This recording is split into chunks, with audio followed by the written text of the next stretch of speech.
Sapa iki? Sapa iki wong kere? Kere dengkulmu mlocot kuwi. Dume nganggo sanad raen-raenane kok kaya ngedep kaca aku. Ora beda Prabu Pandu Bergula, Nala Gareng Bergula. Ayo, endi Ratu Ngamarta tak rangket tangane. Dewi Sri bakal tak jaluk. Piye?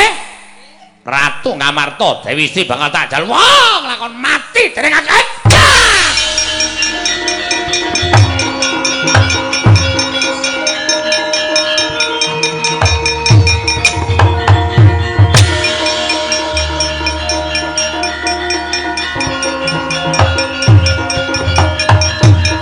Utus.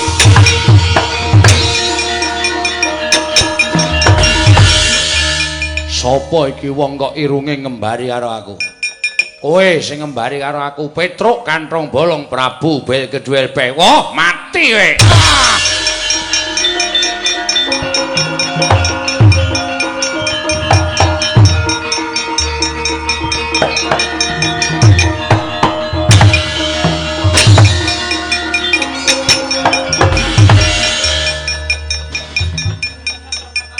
Kae piye to picak apa ya? Wis nang kene kok usdus. Lho, sapa iki? Weh, adalah. Ya meng cangkeme ndomble kono. Iki sapa? Ayo, iki Prabu Patokol Baworsari. Patokol Baworsari. Ya. Kowe sapa? Aku pakon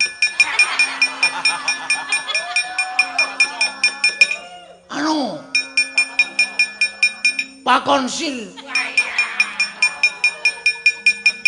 Bawor dimeja.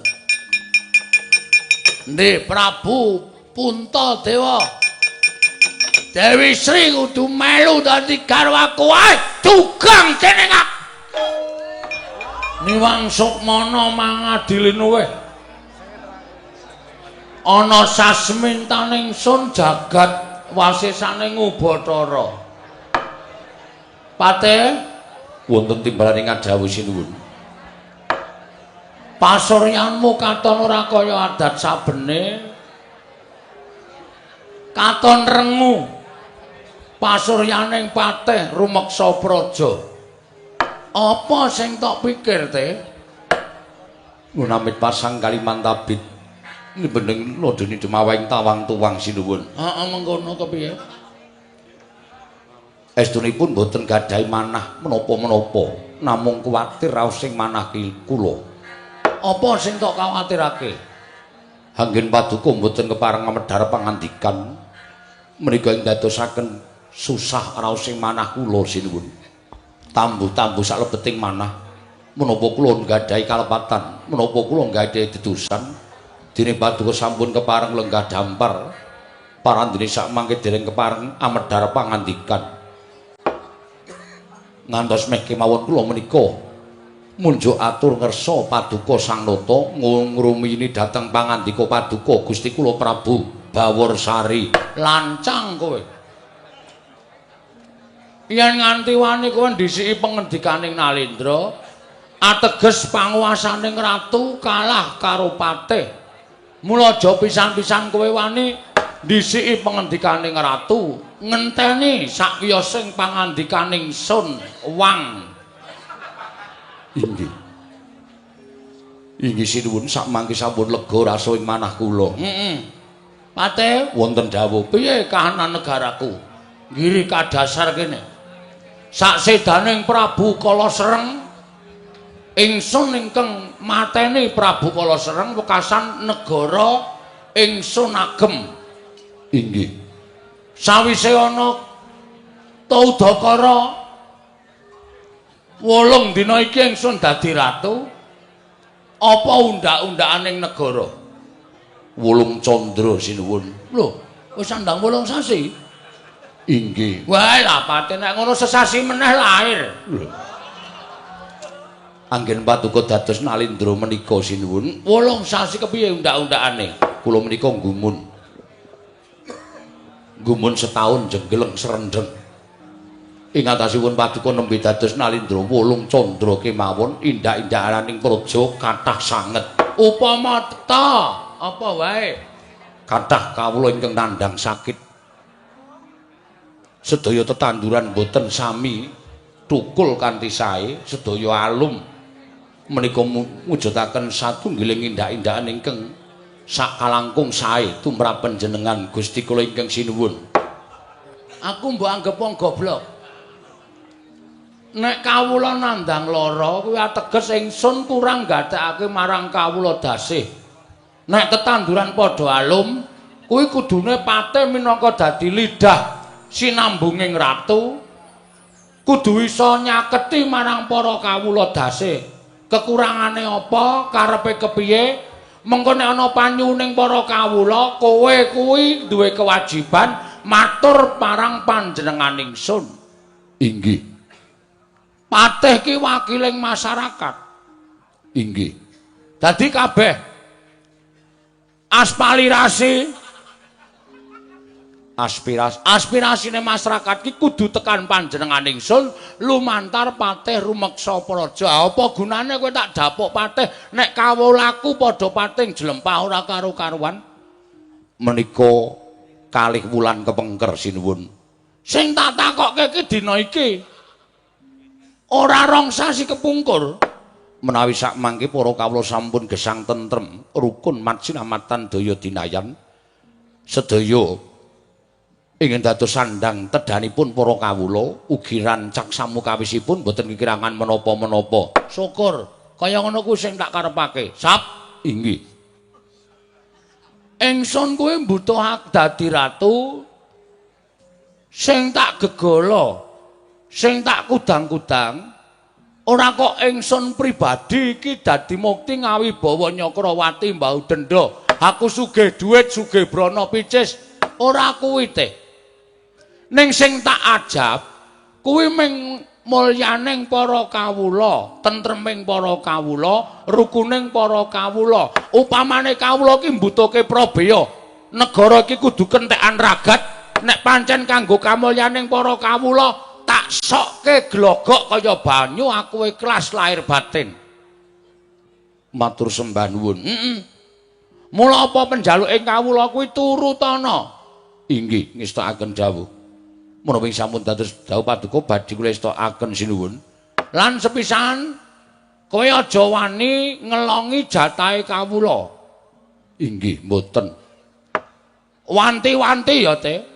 Nek aku paring dana karo para kawula, umpamane, inggih. Aku paring dana 10 yuta karo para kawula. Nek nganti engko tekan kawula ming 7 yuta, ateges sing 3 yuta ki tok lek. Inggih. Kowe bakal tak tugel gulune. Waduh, mboten nate sepisan kemawon kula tumindak kados mekaten sinuwun. Aja dosa. Siji kowe tanggung jawab karo para kawula, loro luwih rekoso tanggung jawabmu ning akhirat. Inggih. Kuwi luwih rekoso. Merga nek nganti kowe wani ngelongi jatahing para kawula, mongko sak ora ngerti dening panjenenganing ingsun, ning ngerti ya, Gusti ki Maha Presa. Inggih. Bakal dicatet kelakuanmu sing kaya ngono. Patih sing ora pantes, patih sing ora trep, patih sing senengane gawe sengsaraning kawula. Sesuk ning kanane kowe bakal dicemplungke ning neraka jahanam. Inggih. Bareng karo aku. Lah panjenengan lepatipun menapa? Merga ana tetembungan ora mangan nangkane ning gajul pulute. Gabul pulut. Gabul pulute tegese aku wis sing tumindak dosa ning aku melu dosa. Dadi dosamu ki ngembet marang panjenenganing ingsun. Inggih, sinuwun. Mboten badhe kula tindakaken. Angka loro? Inggih. Ratu ki dadi pengayomaning sagung kawula dasih. Inggih. Nek ana wong kawulaku sing kena wabah, inggih. Upamane kena lelara, sing lara ki pirang-pirang kuwi tanggung jawabe ratu kudu iso ngilangke penyakit sing tumama ning para kawula. Mekaten sinuwun. Aku ora pengen negaraku dicacat karo negara tetangga. Giri kadasar saploke diasta dening Prabu Patokal Baworsari. Ora mundak reja, ora mundak apik ning malah mundak asor. Aja nganti. Ning semono, iya. Aku ora bakal iso tumindak dhewe. Aku duwe tangan-tangan sing tak percaya kaya kowe terus tumenggung mburimu kuwi. Inggih. Kuwi dadi tangan kiwa tengenku sing bakal dadi lantaran aku iso sambung karo para kawula. Ya te? Inggih sinuwun ngestaken dawuh. Dieling-eling. Inggih. Nek nganti kowe ngelongi jatahe kawula mbuh sandang, mbuh pangan, mbuh probea, aku ora sudi ndek patih kaya kowe. Tak pecat. Inggih. Ngestaken dawuh. Sedaya dawuh paduka badhe krestakaken sinuwun Prabu. Namung kula menika gumun. Gumun perkara apa? Panjenengan menika nembe ngasta peperintahan sekedhap kemawon, kawulanipun saged tata titi tentrem, rukun samudayanipun menika gegaranipun menapa? Jane iki rahasia.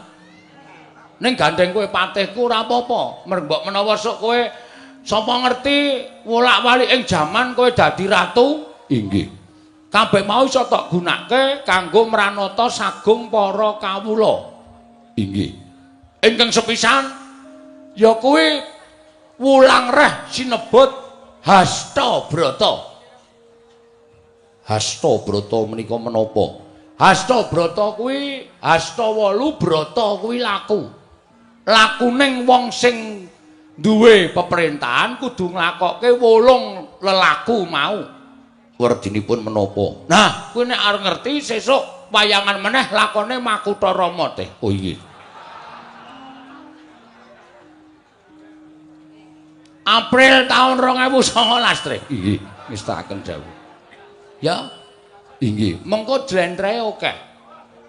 Menawi sak menika catetane ra tak gawa. Oh, ngaten.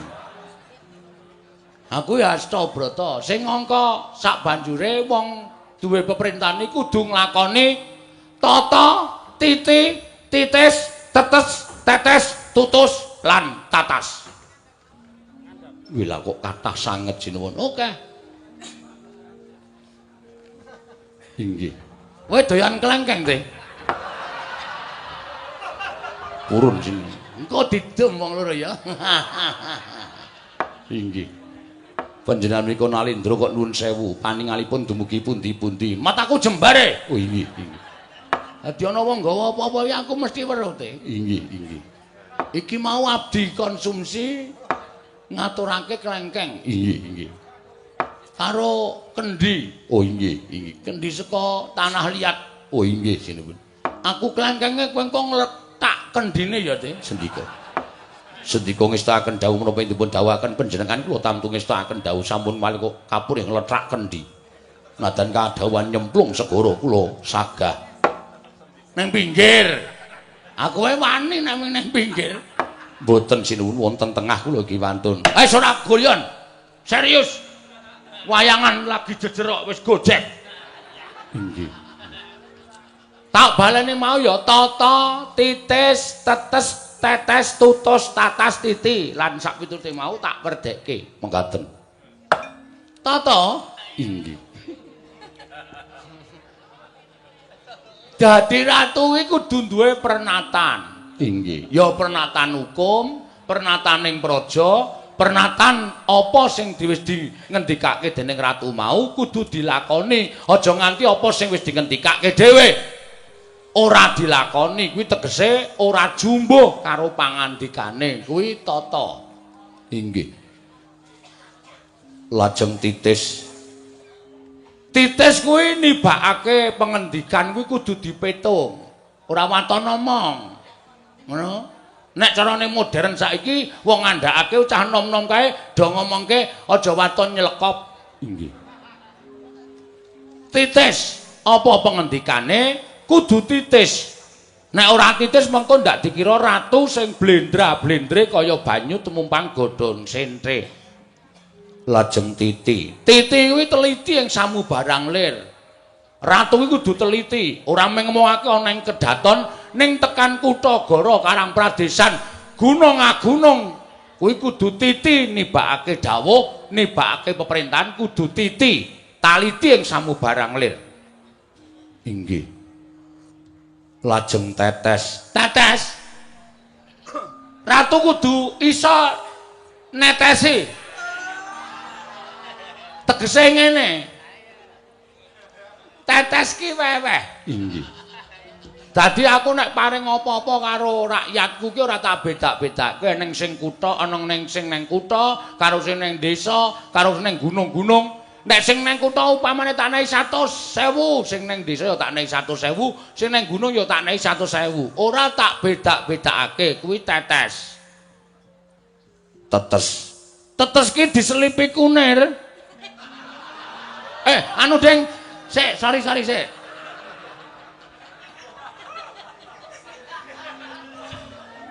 Tetes ki kabeh pengendikane kudu gathuk, tegese sabda Brahmana Raja. Ngono? Inggih. Sabda Pendhita Ratu ora kena wola-wali kaya Wikresna tumameng dlancang seta tan kena lumebek. Inggih. Kuwi tetes. Netes sing pangandika. Nek iya ya iya, nek ora ya ora. Kuwi sabdaning ratu. Tutus. Tutus ki tali. Ratu ki dadi talining para kawula, iso naleni karo para kawula supaya urip tentrem rukun majinamatan tunggal cipta rasa karsa lan karyane. Matur sembah nuwun sinuwun menika dados pamulangan tumrap kula. Ing wekasan tatas. Tatas kuwi ratu kudu iso ngrampungi perkara apa wae kanthi tuntas. Perkara sing cilik, perkara sing gedhe. Gunakake tembung sama beda dana denda. Tegesipun menapa? Nadyan ta wong liya ning labuh tumrap negara bakal sun paringi bebungah ingkang sakmurwat karo lelabuhane.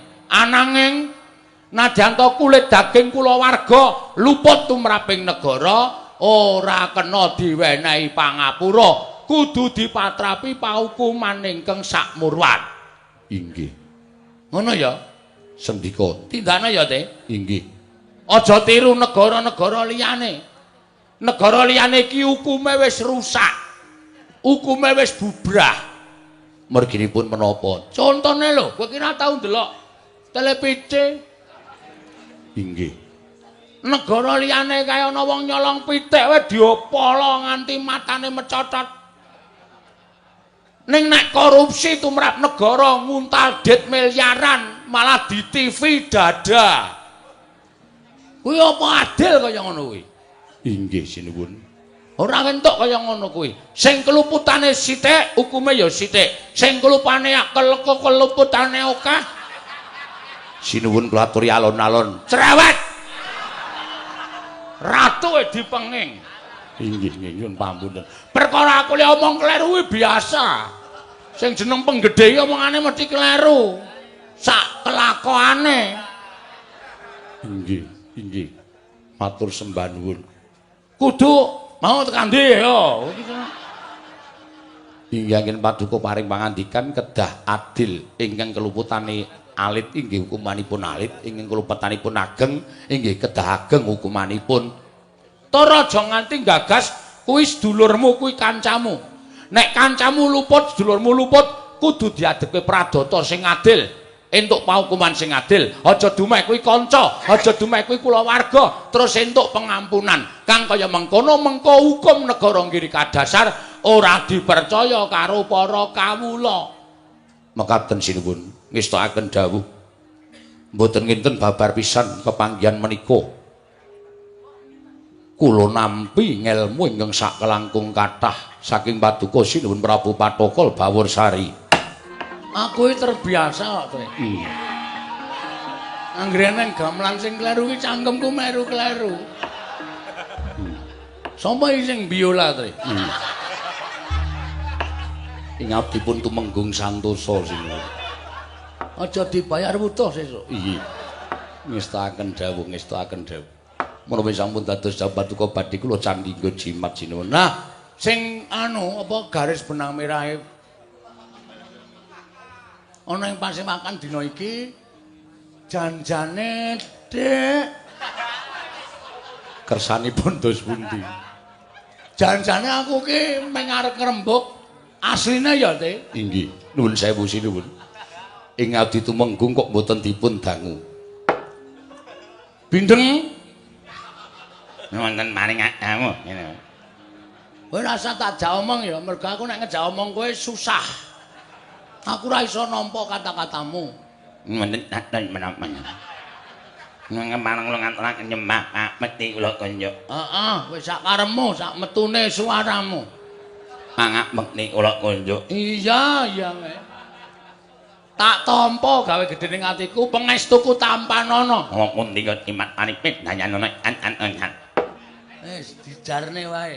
Waton doyan mangan wis nyenengke kok cah. Iya. Kowe tak kandhani saktenane negara Giri Kadasar iki lagi kerawuhan kanugrahaning dewa. Lho. Kerawuhan kanugrahaning dewa. Iya. Menapa sinuwun? Lah iki nang kene iki sing kowe iki kurang mersudi. Mersudi ngereh wonten menapa? Lan ngereh menapa kedah kula persudi. Teh wonten dawuh. Wong pinter, wong sekti, wong digdaya ning nek ora kulina ulah batin gampang diapusi wong. Inggih. Nek ora kulina ulah ngasah marang batinmu supaya netramu ki ora mung netra tok sing tok nggo nyawang. Ning paningal batinmu krasa. Lah kuwi sing ngampuh nang kono kuwi. Merga wong ki adat saben terus sok nglalekke kaya ngono kuwi. Pinter, sekolahe dhuwur, ngelmune dhuwur. Ning netra batin ora tau diasah, wekasan gampang diapusi. Kurang madhep mantep nggone urip ana ing alam padang, kurang iso cetha nggone nyawang malang gelagat lan swasana. Inggih. Ha kuwi to asah. Caranipun ngasah batin menika dos pundi? Weluh. Prihatin. Ora mangan wae ndami upamane ngalong. Inggih. Nglakoni manembah. 5 wektu tok lakoni nek kowe tengah wengi nglilir ora salat tahajud. Tangeh lamun iso ditampa entuk nugraning Hyang Mahanasa. Lho, kancane do ngrekoso, do penak-penak turu, ragamu tok peksa teh. Merga raga ki sok nggondheli niat sing suci. Contonipun menapa? Lho, ha contone kowe nek tangi bengi. Nek tangi bengi ki weruh banyu kowe adem. Ha ta? Inggih. Arep tangi wae rasa-rasen weruh kemul rasane kepengin turu. Raga sing ngejak kaya ngono kuwi iki jiaten peksanen tangi njukuk banyu nggo sesuci terus manembah ing wanci ratri. Nek wis bar kuwi kowe nyebut asmaning Gusti sak oke-oke supaya entuk barokah. Kuwi bakal tinarbuka netra batinmu. Menapa sinuwun Bawarsari sampun tindakaken menika? Lho durung. Panjenengan menika ngendika ngaten kok durung ora. Ning aku iso omong, iso ngandani wis paling ora wis apik. Inggih. Aku kandha nek negara kene iki ketekan kanugrahan sebab kowe ngerti apa sing marai tetanduran sarwa apik, uripe kawula tentrem rukun sebab udakara 7 dina kelungguhan dina samengko iki negara Giri Kadasar wis kerawuhan iwang pikulun Bathari Sir. Bathari Sir menika sinten? Sri. Bathari Sri. Monggo Bathari Sri kuwi dewaning pangan, dewaning katentreman. Inggih, menawi ngaten syukur seketi jumurung mangayu bagya sinuwun. Lah iki nek mung perkara mangayu bagya wae ora masalah. Kowe arep mangayu bagya, arep mangayu sugeng ora masalah. Inggih. Ning sing marai aku repot. Sawise aku tau ketemu karo Bathari Sri teh, iki jane aku ki salah apa bener? Wonten menapa sinuwun? Lah kok dadi aku kok kepandhuk beda ring katresnan. karo Betari Sri te. Lho. Sinuwun tresna kalian Betari Sri. Heeh. Piye? Menurutmu piye? Inggih. Kula nuwun sewu, menawi sak pangertosan kula ing nami tresna menika uruping jiwa ingkang suci. Tresna menika mboten nyawang derajat pangkat, tresna menika mboten nyawang kadunyan, tresna menika mboten nyawang umur. Menika biasanipun ngaten. Kathah sinuwun ingkang sampun keladuk yuswa tresna kaliyan ingkang tasih lare semanten ugi ingkang lare tresna kaliyan ingkang keladuk yuswa. Monggo sedaya mriku mboten nyawang derajat lan pangkat awit katresnan menika nugrahaning Hyang Maha Nasa. Katresnan menika peparinging Gusti ingkang Maha Suci. Betul. Ya ngono kuwi sing tak karepake. Ning aku njaluk persetujuanmu. Inggih. Kira-kira aku tresna karo Betari Sri piye te? Inggih, kula sumanggaken sinuwun menapa paduka saged nglampahi sabab menawi jengandika pikajenganipun garwa Betari Sri ngibarati tiyang keplok menawi namung tangan setunggal boten badhe mungel sinuwun. Nek le nabok tangan dientukke pupu. Oh ya muni. Menika namung ibaratipun keplok kedah tangan kalih. Tegesipun panjenengan tresna Betari Sri ugi tresna. Ngene, sik te, ana orong-orong. Nggih. Tak cekeli sik. Soalnya aku wis trauma. Inggih. Mlebu jarik, Tre. Inggih. Sewengi ora jenak. Semelangku nek nemokke lenge. Inggih, sinuwun. Ora dadak operasi to. Mekaten sinuwun. Nah iki ngene bali nang anu benang merah meneh ya, Tre. Inggih. Kowe mau ngandhake tresna kuwi ruping jiwa kang suci. Mengko keplok kudu tangan loro, nek ora tangan loro ateges tresna kuwi ora bakal gathuk. Inggih. Ning tumrapaku ana tetembungan Piyai Sepuh ya nyebutake witing tresna jalaran saka kulina. Inggih, menika ugi leres. Lah ya mula arep tak telateni Betari Sri, pendak-pendak arep tak pecuki, pendak-pendak arep tak jagongi. Suwe-suwe nek Betari Sri weruh aku gatekke karo Betari Sri, mesti Betari Sri luluh. Mergo ati wong wedok iki janjane ora perkara bagus, ora perkara gagah, ora perkara sugih. Ora perkara derajat pangkat. Ati wong wedok iki nek diperhatikan, inggih. Diladeni mengko aku tak omong karo Betari Sri teh.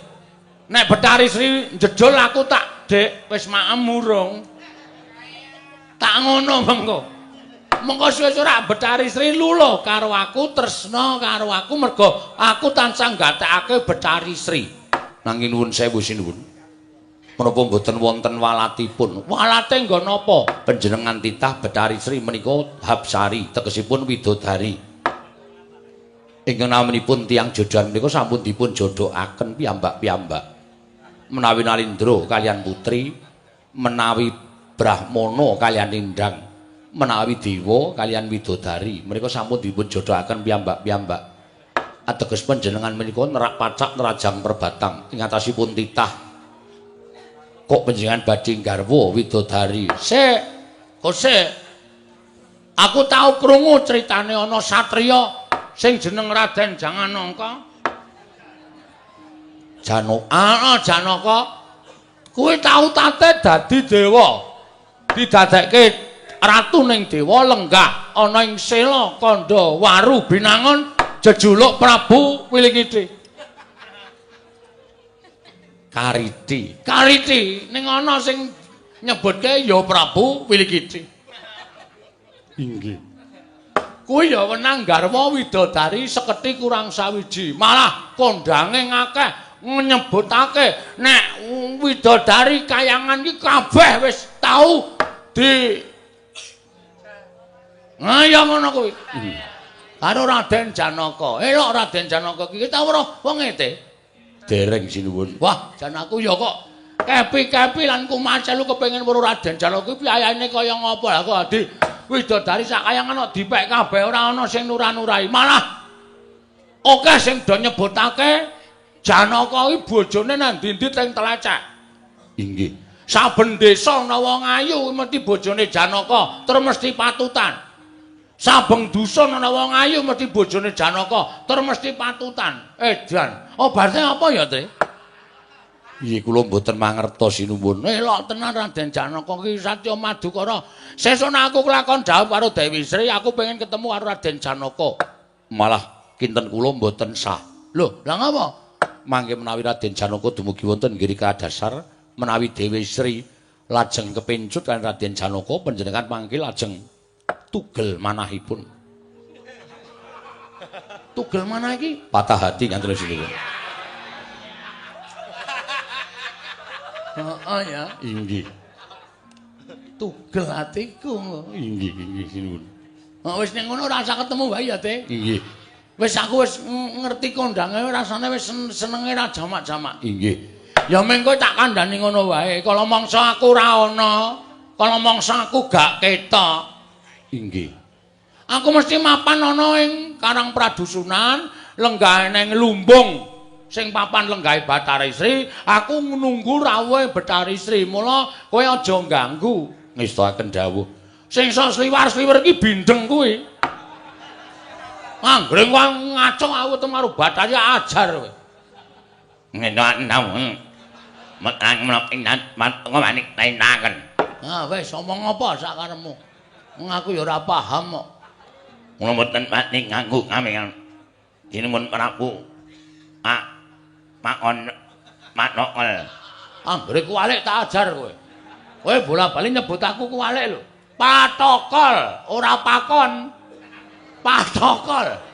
Inggih, ngestangen nyamu. Nah, kene iso ceca. Menika Mas bener cangkemipun. Nyuwun pangapunten. Wis ngono. Didhawuhi kabeh nek aku pas lenggah ning Lumbung aja ana sing cedhak-cedhak. Aku ketemu karo Bathari iki ora kena diganggu sapa wae ya, Te. Ngestaken dawuh sinuwun. Pate wonten dawuh sinuwun. Iki sapa iki? Wani mancat ming munggah Datulaya nyembah ana ngarsaning ingsun. Sandangane kok beda karo sing diagem aku karo kowe, Te. Inggih. Iki kok engko gak bubaran ketoprak iki. Mboten sinuwun, kok kaya damar wulan sanes sinuwun. Mugi dikati mbalono sinten lan wigatosipun menapa kawula nggih kadasar mriki. Kisaduk, kisana. Kisana. Aja dikira ingsun tumambuh. Yekti lagi sepisan iki ingsun wano gladi bersih. Gladi wano gulang tepang. Wah, angel kata-katane kuwi angel tenan dapel iki ya, Te. Inggih. Gladi wano gulang tepang. Sampeyan ki sapa kisana? Lunamit pasang Kalimantabi tinebina ing lodoni dumawing tawang tuwang. Sinuwun menawi paduka dangu kalian kula. Awon tanpa warni kula menika nayakaning Nalindra. Walah. Priyayi inggih mekaten. Saking pundi, Mas? Menawi panjenengan dangu kalian kula menika wingking saking negari Ngloji Tengara. Wah. Ngloji Tengara? Inggih. Kok nembe sepisan menika nggih Mas kula ngertos. Negari kok Ngloji Tengara? Inggih, menika negari enggal sinuwun. Syukur alhamdulillah. Ana negara anyar meneh. Inggih. Lah panjenengan ingkang dados Nalindra wonten ing Ngloji Tengara sanes. Panjenengan sinten, Mas? Menawi panjenengan dangu kalian kula, inggih. Kula Patih Bayu Kinara. Weh, sing kagungan son, mboten. Patih Bayu Kinara. Wah, nggih, Patih Bayu Kinara. Mekaten sinuwun. Ingkang dados ratu gustinipun sinten, Mas? Pepundhen kula menika Nalindra Ngloji Tengara nami Prabu Belgeduelbeh. Nggih, Prabu Tong-tong Sot. Oh, nggih. Nggih, kula pun paham. Sing iso diubul-ubul ndasen iki to. Sanes sinuwun. Wah, udun-udun kae tong-tong setlike Prastiwi. Menika Nalindra nggih Mas nggih? Inggih. Nalindra ngloji tengara. Inggih sinuwun. Wah, nggih. Salam kenal. Kalih sinuwun Prabu, sinten wau? Mbel-mbel sinten? Bel Keduel B. Bel Keduel B. Dipun tepangaken kula Nalindra. Pundi menika nggirika dasar wonten ingkang sudi mestani dhateng kula menawi sudi lho. Inggih. Menika Prabu sapa aku mau teh? Lho. Patokol Baworsari. Patokol Baworsari. Inggih. Menika patih kula Patih Rumeksa Praja. Inggih, Rekanopati dipun tepangaken. Inggih, kula pun Patih Bayu Kinara. Kula pun Patih Rumeksa Praja. Wah, patih wonten girika dasar menika gagah. Sami kalian panjenengan ugi dipun sawang ugi ketingal. Wah, mencorong cahayanipun. Monggo dipun sekecakaken anggenipun sami pangandikan. Lah kok panjenengan malah duka.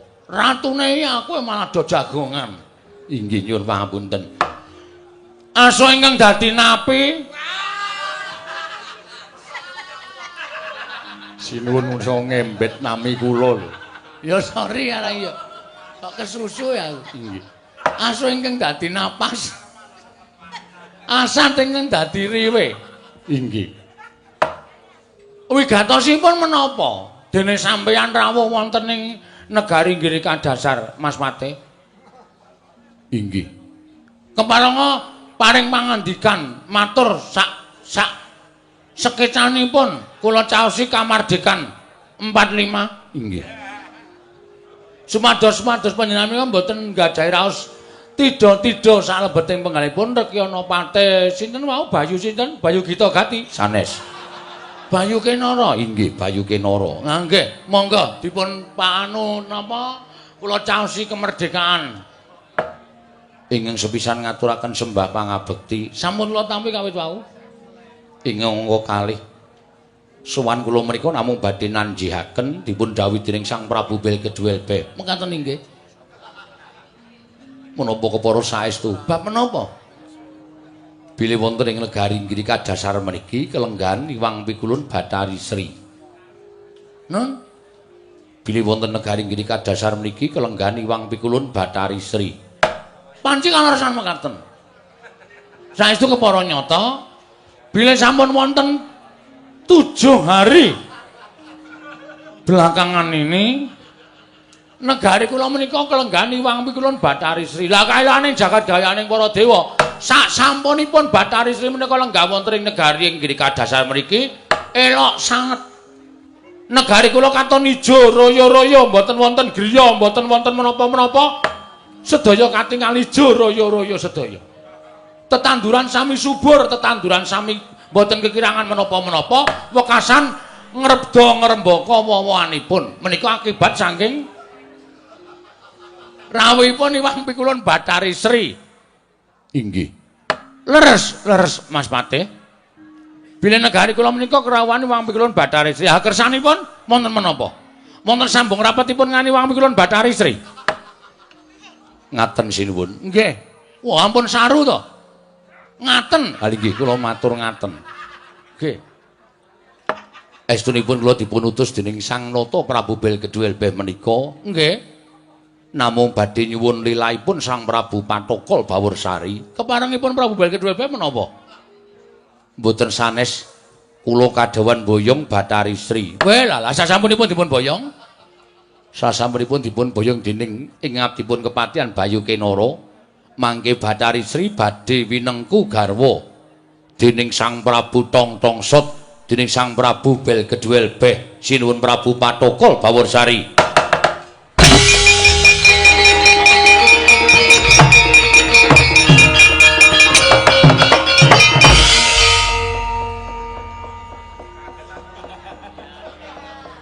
Mas, wonten dawuh.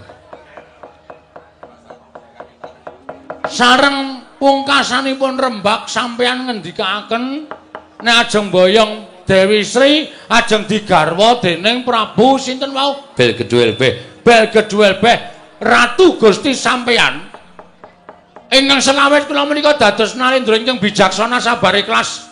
Lahir batos kula bareng kula mireng pangandika sampeyan kok saknalika sirah kula kemut-kemut. Sirah kula buyer amargi kula menahan erosi. Emosi. Emosi. Sampeyan mresana mboten? Nembe mawon teng mriki niku kula rembug nek kula niku ya dawah tresna. Dawah tresna menika menapa jatuh cinta. Wah, dibasake Jawa do radong. Dawah tresna ayen Papanu Dewi Sri. Lah nek Dewi Sri niki pun mapan teng negara Girika Dasar kok Prabu Belgedwel Beh, Prabu Tong-tong Sot Cumalena. Gugu karepe dhewe ajeng boyong Bathari Sri niku padha karo arep ngerubuhke adeking nata ing Girika Dasar Prabu Patokol Baworsari. Saniki ngaten mawon, Mas. Nek Prabu Belgedwel Beh kersanipun ajeng boyong Dewi Patokol anu sapa? Sapa teh? Dewi Sri. Dewi Sri kudu kon adu arep karo Prabu Patokol Baworsari. Kula kepengin weruh kaya ngapa dedapurane Ratu Gusti sampeyan. Sinuwun. Ngendikanipun sampun sak sekecanipun piyambak. Menika Ratu Gusti kula. Panjenengan kedah mawi tata krama. Sing kudu tata krama Ratu Gustimu. Wong wedok ning jagat iki digelar pirang-pirang, ana sing ayu, ana sing elek lan sak miturute. Gusti nyiptake wong wedok iki pirang-pirang kok arep ngarah karo Bathari Sri sing wis pancen 10 taun iki jang-jangan karo Prabu Patokol Baworsari. Nuwun sewu. Ngendikanipun Dewi Sri menika mapan wonten negari Girika Dasar nembe 7 wulan.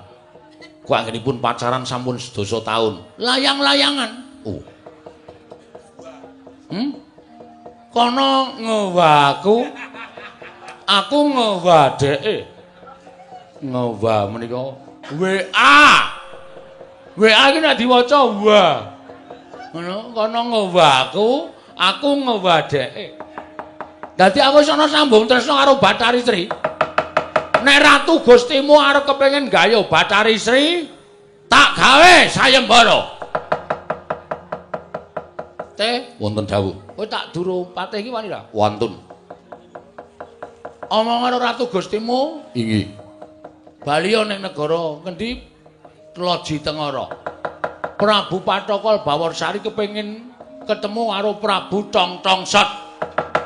Adu atos sing balung mleting kulit dirampungke cara wong lanang. Ngene kula aturi enget Gusti. Kula aturi enget Gusti. Bindeng tapuk cangkemmu kowe. Cerewet kowe ngapa? Ora donge kok. Kono. Boncengke ora mendut kowe kono.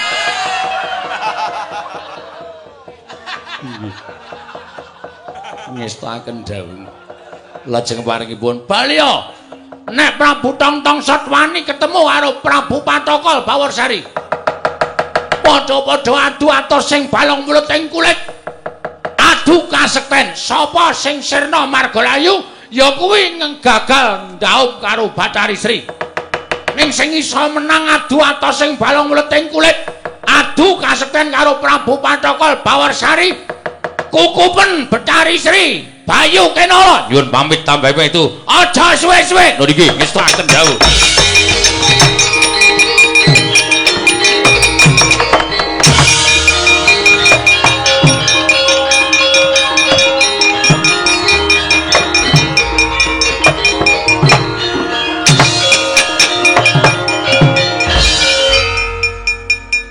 lara atiku katresnan urung tak sampeke karo calon temanten putri Asana sing arep nyaru wuwus. Lho, sinuwun kok lenggah mriku. Oh iya. Lali ya. Ae masih. Inggih. Padake apa? Garwa iki sigarane nyawa. Ada dibebeda sak penake dhewe. Pate wonten dawuh. Lungguh kene. Mriki ngestaken dawuh. Bayu Kenara ora iso disangga enteng teh. Pancen ya wonge lemu dadi abote ya bobo tenan. Inggih mekaten. Mula kowe aja wedi kangelan te. Iki engko nek nganti geger-gegeran le perang rasa akeh-akeh. Lho iki. Kowe mungsuh Bayu Kinara patih padha patih, aku mungsuh Prabu sapa mau? Bel keduel. Bel keduel bel ting tong. Iya. Inggih, kula wantun sinuwun. Bagus. Kowe ra wani aja takon dosa tugel kulumu. Ngestaken dawuh. Lan ing yapipun jangan awan menapa ngerti cemat nyawu. Tulung buangan nang peceren kuwi. Ampun atus mengaten ngene kula menika najan kantos menapa ugi abdi penyangan. Susah aku. Arep tak pecat, mesakake. Nek ora tak pecat anggere pasewakan wing marai mumet siraku. Nggih. Golekno obat sing marai modar. Iya. Sesuk nek pas ngombe wedang kopi bareng kae cemplungana loro apa papat men gek modar kuwi. Ya, inggih. Ora sopan nek ngarepe ratu nganggo kaos tangan ambune. Menika ngegas. Ngegas kendaraan. Ngono kok dipeng-pengke ora. Mangkata teh sendika ngestaken dawuh nyuwun pamit madal pasilan sing ati-ati aja kaya bocah cilik samapta ing gati sawega ing diri. Prajurit ngiri kadasar disiapke. Lho iki ngestaken dawuh. Tangan tengen nggawa pedang, tangan kiwa nggawa oncor. Lho iki. Nek ana kodhok langsung dibacok. Gusti menika ngendikanipun kados ngaten menika. Aku kan sok ketonton nek nyuluh e. Oh nggih. Ha sadurunge dadi ratu aku ki mung wong gaweane nyuluh e. Nggih. Nyetrum ro nyuluh mongko saiki wis dilarang. Nggih. Mangkata e sendika ngestaken dawuh. Pilih ana sing gamben-gamben. Nggih. Pilih ana sing pancen digdaya tenan, sing sehat-sehat tenan. Nggih. Pilih ana awake prajuritku nek ana sing diblebet kon mulih teh. Nggo ngapa? Nggo abrak apa? Ora iso nyambut gawe kok teko nyandang Jawa anggepe. Nggih, ngestaken dawuh. Kon mulih wis ora nganggo jae ora apa-apa. Nggih, ngestaken dawuh. Dume ana sing ganti kok jarene tangane kesleo. Kesleo kok ora apa-apa, ameng dadi paido. Iya. Kok iya dengkulmu? Inggih, sinuwun nyuwun mahampun. Radi supen kula, supen ora. Wong pamer lara kok nang rombongan Giri Kadasar. Ameng te paido. Inggih. Rombongan Giri Kadasar iki percaya nek pancen opname kuwi lagi dipercaya. Inggih, inggih. Ngestaken dawuh nyuwun pamit madal pasilan sing ati-ati aja kaya bocah cilik tak pepuji ngersaning Gusti lanang juritmu ya Tre. Ngestaken dawuh nyuwun pamit sing ati-ati bindeng metu sisan. Nyenyak. Punten sinuwun paripaksa kula menjo atur kersa paduka. Heeh piye? Abdi putri-putri nang negaraku ki ora tak bedak-bedake. Lanang wedok kabeh padha. Inggih. Duweni hak sing padha karo kaum laki-laki. Perempuan dan laki-laki sama. Inggih. Mula nang negaraku kene ora tak larang wong wedok dadi duka. Inggih. Nadyan rapate hobi karo wayang. Inggih. Rada keloro-loro aku mau jane. Inggih. Ning tetep kudu iso ngayomi maring masyarakat. Tun inggih ngestaken dawuh. Sapa kowe? Kula pun Wahyu Krisnawati.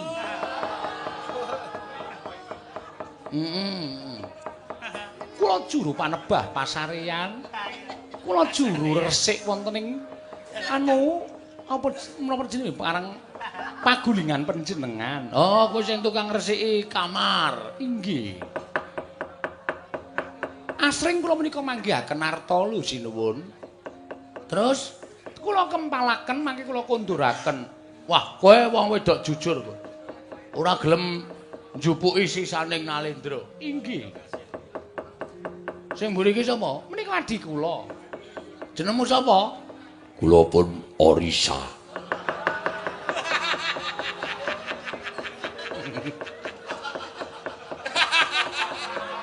Kowe kok nganti telat mau sa? Nuwun pangapunten. Kendaraan kula gembos. Kok gembos kecoblos apa? Kecoblos bros. Wong ban kok kecoblos bros. Mila radi lekaos anggen kula nuntun. Kowe do maju ngapa? Inggih namung badhe ngaturaken bilih menika mangke menawi dumados peperangan parang boten parang kula badhe nderek perang. Oh iya, entuk rampok.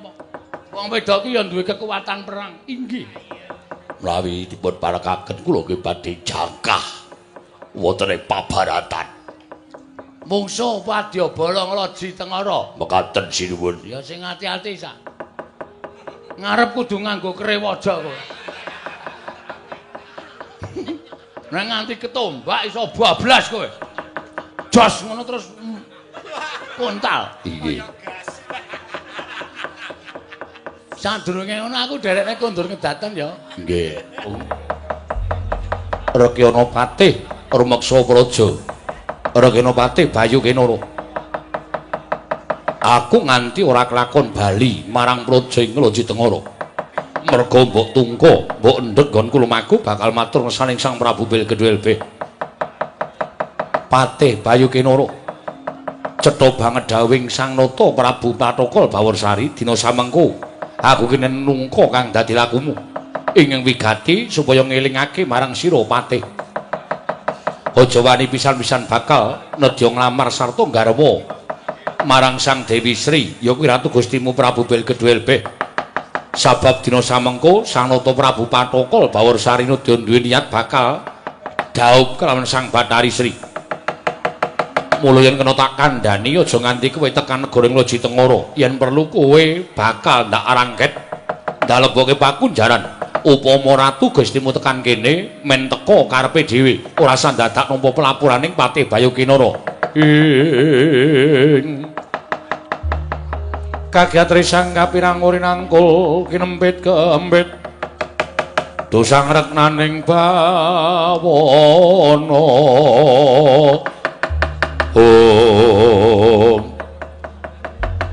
Yen ngono cetha lamun Dewi Sri bakal dikukuhi dening Prabu Patokol Bawarsari. Mestine kaya mengkono. Dawing Sang Prabu Tongtongsot lamun Dewi Sri ora dikeparengake aku raming duta kongkonan nanging duta ngrampungi parya. Yen Dewi Sri ora dikeparengake tak boyong marang negara ing Loji Tengara, apa kelakon negara ing Girikadasar tak gawe sungsang bawana balik. Ora sakokean gunung tanpa guna, kaya apa aku sing tekaning pati tiban tangan pecah siramu mara maju Bayu Kinoro.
Bilai.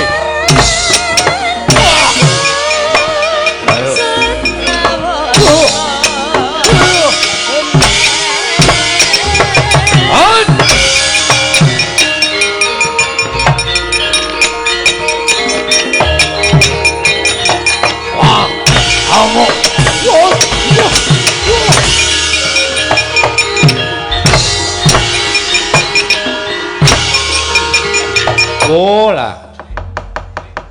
Mula tak enteni ning negara Ngloji Tengara. Ngibarate kaya ngenteni Sileming Palwa gabus kumambanging Sila Kresna. Lah bareng aku tekan negara Girika Dasar kok bleduk mangampak-ampak lebur kasaputing angin. Tak kira kerahe satu kewan banteng karo macan, lah kok ora pangling patih Bayu Kenara uleng-ulengan karo wujude Narapraja. Mbok menawa kae Narapraja negara Girika Dasar. Sing wangune ora nrimake ento aku nglamar Hyang Pikulun Bathari Sri minangka dadi jatuh kramaning Prabu Belgedwelbeh. Nek ngono wis dadi peperangan. Weh, ambyak ora-ora ya iki nata Ngloji Tengara regane ati.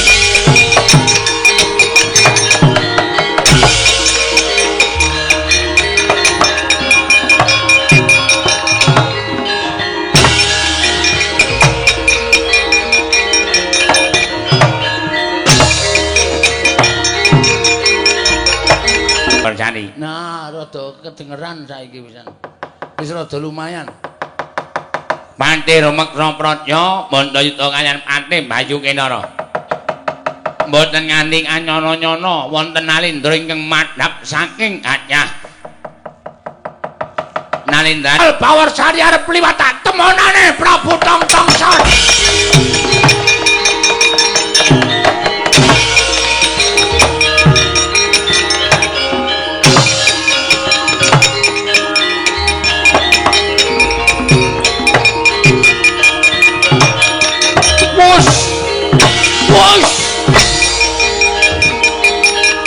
Wah, aku ndono.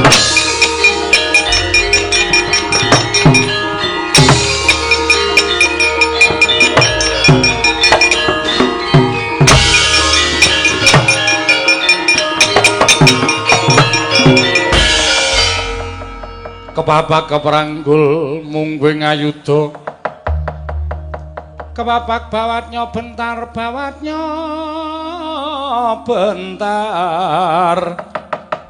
kebabangnya mungguing aloga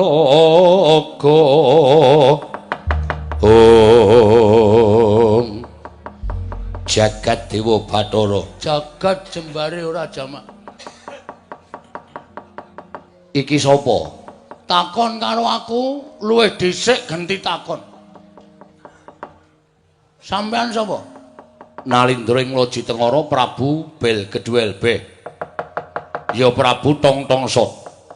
Lah dalah, kowe sapa? Ora usah so melu-melu kuwi ya dalan malah keselak. Takon karo aku Prabu Patokol Bawarsari. Oh iki to Prabu Tongtong Crot. Sot. Ora trot ning sot. Tongtong sot. Iya. Sing utusan Patih Bayu Kenara sowan marang panjenenganing Sun ingkang wigati ngandhakake nek Prabu Belgedwelbeh ya sira. Iya. Tresna karo Bathari Sri. Ya pancen mengkono Prabu Patokol Bawarsari. Bel apa?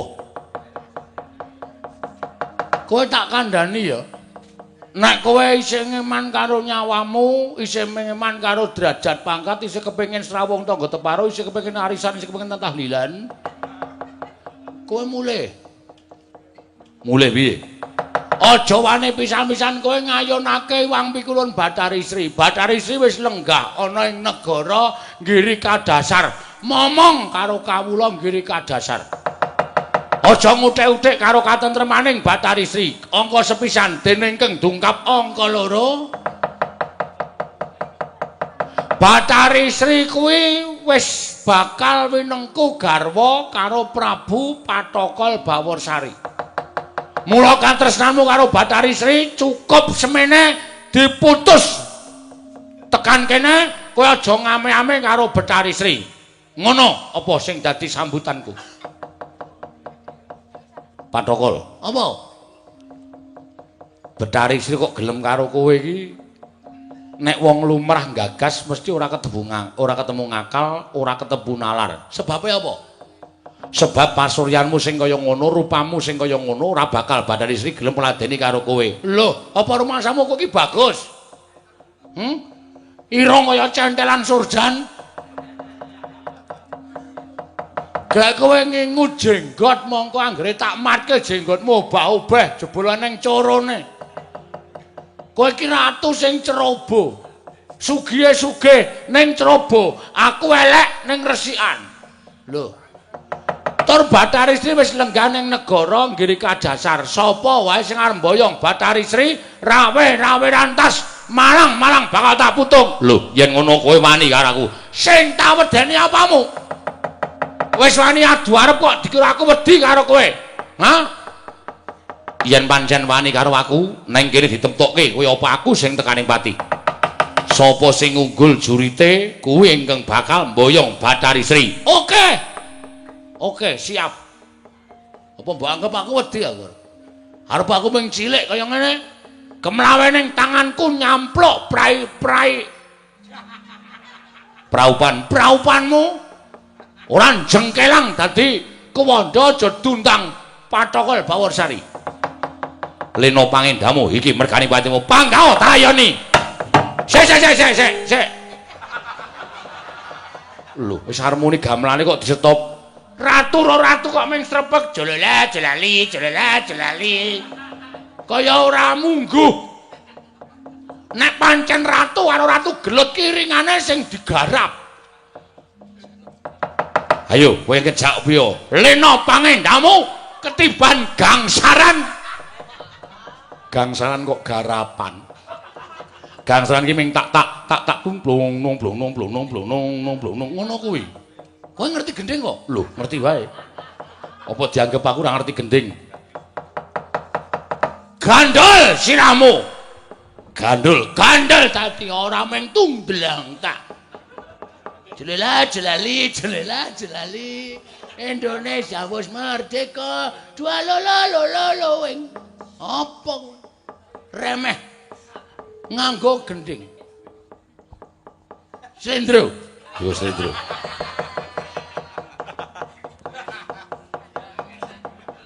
Wah, jan ming arep perange kok kangelan.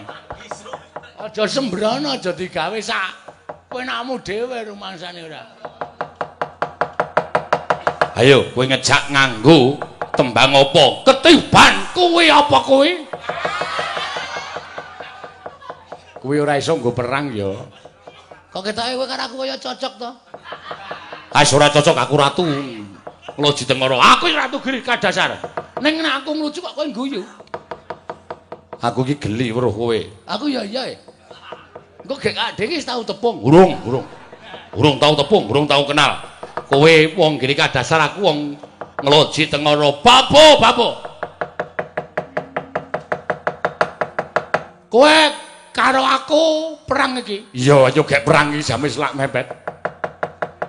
Redo mawur. Ngono ya? Ya, manut. Palaran.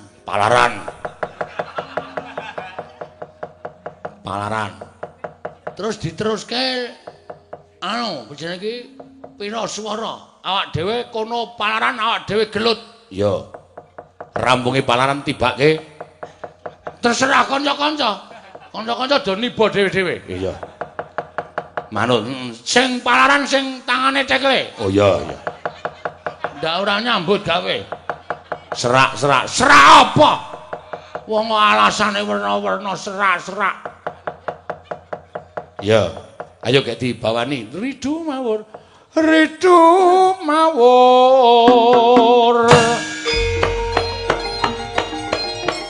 Mangawur. Wah, kok singkek?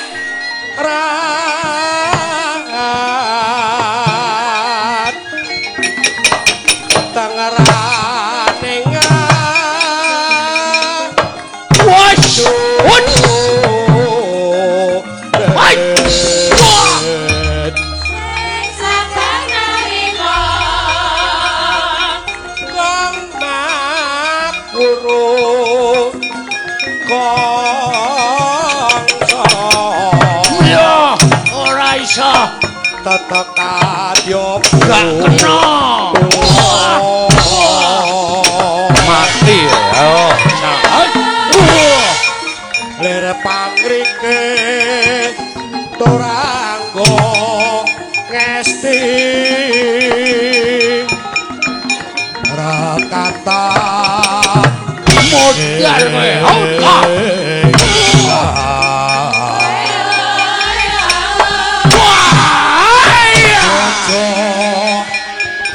lalayu sabet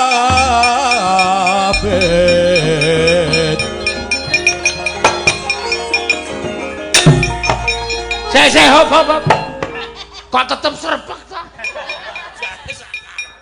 boyo sing nganggo lancaran apa ngono lho lancaran apa denden kenting apa kowe iki senengane bingungke kok sinuwun karepe piye wis terserah lah wis ndak sak domi bingung pengrawite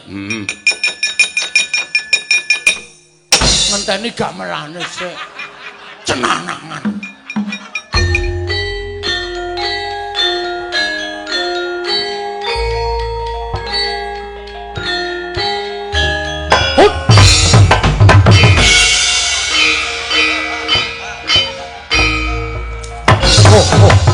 wah, kok pengantin cokrak iki lho gabite.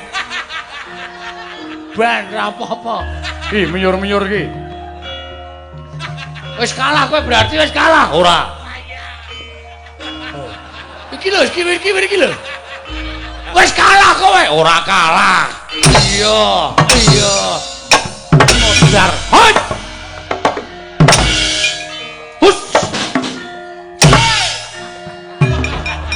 Syukur kowe keneng dhewe kowe.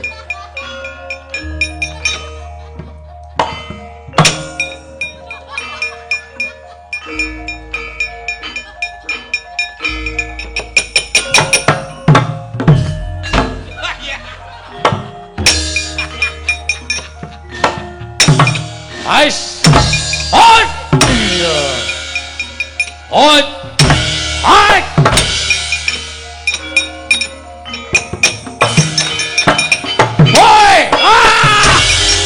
Ayo, amo, iya.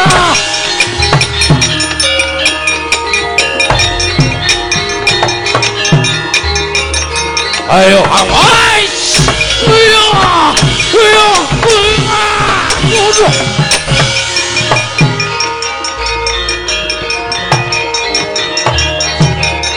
Ayo, amo.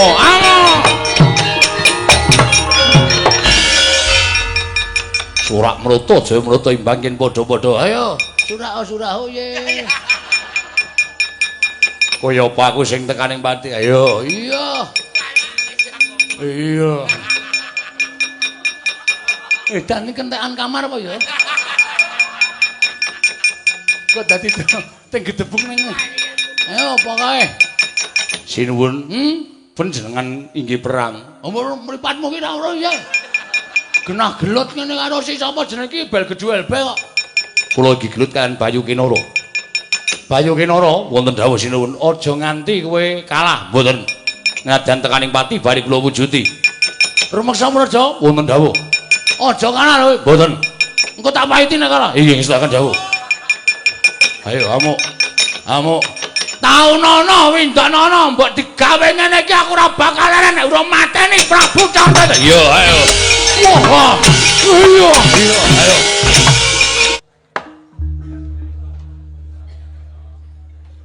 Pate wonten dawuh sinuwun. Ora ana nayaka ingkang tak caketake kejaba mung Sira Patih Panjiasmara nggih. Nggone ingsun lenggah dampar ana ing negara Ngrancang Gribik dina samengko iki ngibarate apa-apa wis ora kekurangan. Derajat pangkat ya ora kurang, kamukten ya ora kurang, bondo donya ya ora kurang. Kabeh rinegem ana ing astaning Prabu Pandhu Bergola. Nggih, mekaten sinuwun. Tur dasare kabeh para kawula padha ngabekti marang panjenengan ingsun. Kabeh para kawula padha sumuyut marang Prabu Pandubregala, padha ngabekti marang Prabu Pandubregala. Kabeh ora ana sing padha wani marang ingsun. Inggih. Handadekake bombong tias ingsun. Nggih. Kabeh mau ora kok saka ingsun pribadi nanging kabeh mau ya merga saka nggonmu wekel mugen rigen nggone nyambut gawe. Ngibarate kaya dene cah tekun. Inggih. Mekaten sinuwun. Apa ingin dadi perintahing Prabu Pandubregala mbok tindakake kanthi tewajuh, jujur, landesane sabar lan ikhlas. Kamangkono iso mujudake sawijining negara ing adil, makmur, warata, tias. Bojone iso likin. Inggih sinuwun. Menapa ing sampun paduka dawuhaken kula mboten wantun badal. Pinter. Tur ya wasis, dasare patih bagus. Inggih. Ngono kuwi lho. Kanikmataning sing gawe urip kuwi kudu tok tampani, kudu tok syukuri. Kowe bagus, pinter, pangkate dhuwur, tur ya sregep nyambut gawe. Inggih. Upama diimbake titahing Gusti, kowe kuwi titah sing komplit. Dasare patih bagus, pinter, duwe derajat pangkat, tur seneng nyambut gawe. Akeh lho ning donya iki wong sing ora iso nglakoni rasa bersyukur ngersaning Gusti. Wis bagus ning goblok. Kuwi pirang-pirang. Inggih. Mengegungake marang baguse. Mrana mrene glelang-gleleng nganggo topi laken. Aku kacamata. Inggih. Ning jane bocah rata-rata pinter, ya ming gleleng tok. Ewadene ora mensyukuri marang ciptaaning Gusti. Inggih. Ana sing elek ning pinter. Lho, ning wong lembah manah handap pasor ora tau kemetok-ketok, ora tau jumawa, ora tau sombong, ora tau umuk. Kuwi ya pirang-pirang. Inggih. Ana sing bagus, pinter ning ranti tata krama. Kuwi ya akeh. Mula Gusti nyiptakake menungsa kuwi pancen maneka warna lan macem-macem. Inggih sinuwun. Werna-werna. Inggih. Ana sing gagah, bagus, gedhe dhuwur ning tegelan. Kuwi ya ana. Inggih. Sedaya menika piyambak-piyambak. Ana sing elek ora pati gagah ning lomo. Lho, kuwi ya pirang-pirang. Inggih. Mula kabeh maut kajib disyukuri. Mekaten sinuwun. Ha iki ngene ya, Teh. Beda sing dirembuk. Inggih. Badhe ngrembak menapa sinuwun? Aku kuwi tau ngimpi Nyumpen menapa? jroning pangimpenku kuwi wancine jam 2 nalika aku nglilir setengah 10 esuk. Anggenipun sare menika kok sajak nikmat sanget. Lah iya, mulai ya karang 5:30 kok. Oh ngaten. Nggih. Aku ngimpi kuwi ketemu karo sawijining widodari. Barang tak takoni, widodari mau jenenge sapa? Widodari mau jenenge sapa? Dheweke ngaku ya kuwi widodari aran Bathari Sri. Aran Bathari Sri. Wah, jroning pasumpenan mau teh. Dasare Bathari Sri nganggo jarik batik ireng, batikane semu rada coklat. Kebayake coklat. Terus ana kaya kembang kubis ning nggon dada. Klewer-klewer ting krelip ora karo-karuan. gelungane ya apik, sanggule ya wale dandan ya mrakati, nganggo lindang werna kuning. Teka ning ngarep aku, dheweke kuwi ngaku Bathari Sri terus kandha lumahing bumi krupe langit, kepengin banget suwita marang Prabu Pandu Bergola. Gregah tratapan aku. Ning urung lilir lho, Tre. Inggih. Durung lilir. Gregah ki tegese aku tangi saka tempat tidur. Inggih. Neng kono kuwi Bathari Sri takoni, "Lah kowe iki arep suwita kepengin dadi apa? Kepengin dadi garwa apa kepengin dadi abdi?" Dheweke ngendika, "Aja kok didadekke garwa, najan didadekke abdi juru panebah pasarean, kuwi bakal sendika watun kudu bareng urip karo Prabu Pandu Bergola." Ha saka emane-emane ngatasé widodari ayune ora jamak-jamak. Terus tak tari. Upama Bathari Sri kuwi dadi garwaku kepiye? Wong wedok iki nek ditari rabi rak tau wangsulan to, Te? Mboten. Mesti mung uwat-uwet dolanan driji karo ndingkluk. Kuwi janjane wangsulane wong wedok yen to janjane gelem. Mekaten. Wah, terus tak candak tangane. Aku linggo neng pagulingan, dheweke tak jejerke ning jejerku, mlek ngono. Terus tak rangkul pundake. Nek kowe gelem karo aku diajeng, kowe nyuwun apa bakal tak turuti. Aku ki ratu sugih mlegedhu ning rancang gribek kene. Kowe njaluk apa mesti bakal tak pinangkani, aja kok ming wujuding bondo donya. Nadyan nyuwun tumurning Sang Hyang Candra wae, nek upama aku iso ngleksanani mesti tak leksanani. Sirahe Bathari Sri iki terus temumpang ning pundakku, blak. Terus dheweke nangis. Sinuwun lumahing bumi kreping langit mboten wonten kata-kata ngendadosaken kula menika trenyuh kedawi namung kata-kata saking manjangipun sinuwun Prabu Pandu Bergola. Wah, lah iya. Rambut terus tak lus-lus.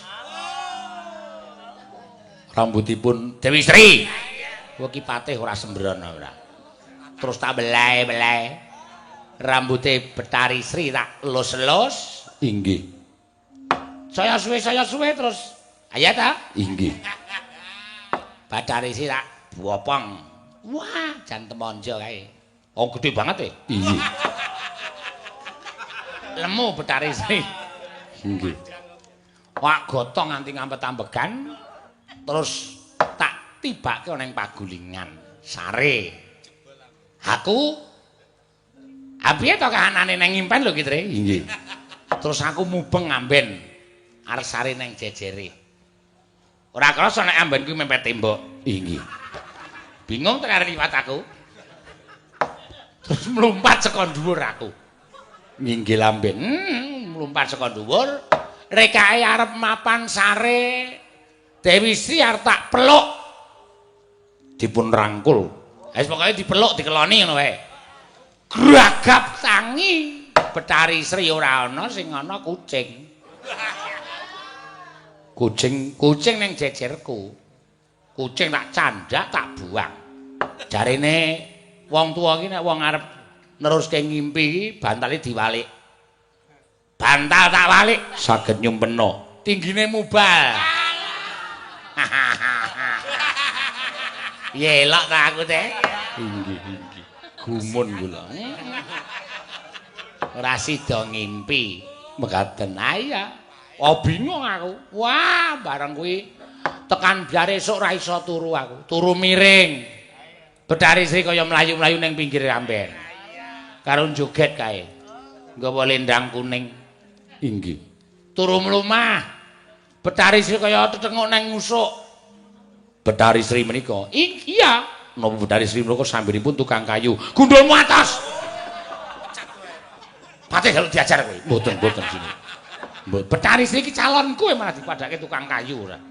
Lah ngendikanipun gandulan wonten ing usuk. Bar kuwi anggere aku turu mengkurep. Mlumah sik Ding. Iya. Bathari Sri kaya ning dhuwur usuk.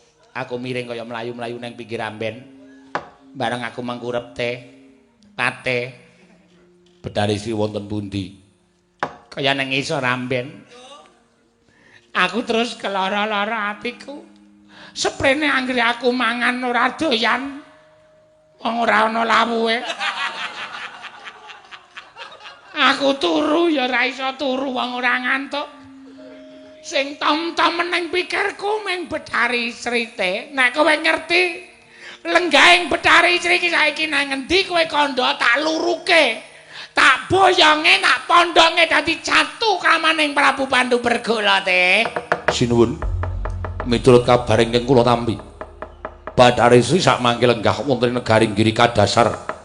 Wondene narendranipun ingkang jejuluk Prabu Patokol Bawursari. Nanging menawi paduka nyuwun dipalilah saking Sang Prabu Patokol Bawursari kula kinten boten badhe pikantuk. Saenipun lajeng jujug wonten ing papan pernahipun Bathari Sri inggih menika wonten ing lumbung negari ing Girika Dasar. Menawi paduka jujug wonten ing lumbung negari ing Girika Dasar tanwurunga saged pinanggih kan Bathari Sri sinuwun. Ah, lole. Jagat Dewa Bathara jagat pangestungkara. Gugu karepe dhewe. Ya, nek pancen kaya mengkono, patih aja nggawa wadyabala sing akeh-akeh. Cukup kowe kambek aku. Budal ning lumbung negara Girika Dasar, tak tembunge Bathari Sri.